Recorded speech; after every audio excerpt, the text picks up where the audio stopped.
ఓం నమో నారాయణాయ. తిరుప్పావళి పాసురం 3వ రోజు.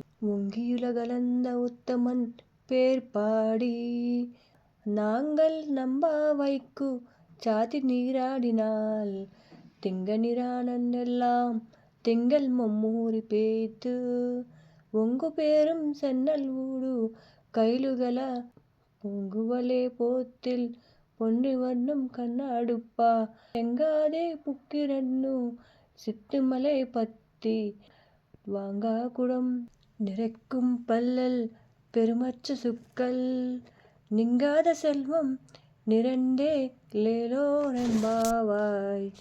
రాక్షస రాజయగు బలిచక్రవర్తి నుండి దానము పొందినటువంటి మదముచే ఆకాశం అంతటను పెరిగి లోకాలను కొలిచిన ఆ పురుషోత్తముని యొక్క దివ్యముల అయిన చరణావిందుల నామము గానమనరచి మనమందరము ఈ తిరుప్పావళి వ్రతం ఆచరించినచో మన దేశం అంతటయు 3 పంటలతో సస్యశ్యామలముగాను సుందరమైన పంటభూమిగాను చేపలు తుల్లుతూ ఉండగా సుందరములైన కొలువుల వంటి తేనెలు ఆరగించిన తుమ్మెదలు మొత్తుగా నిద్రించున్న తమ యొక్క సమృద్ధి పొంది పాడి పంటలు సమృద్ధిగా ఉండి అభివృద్ధి చెందాలని ఈ వ్రతము ఆచరించదము.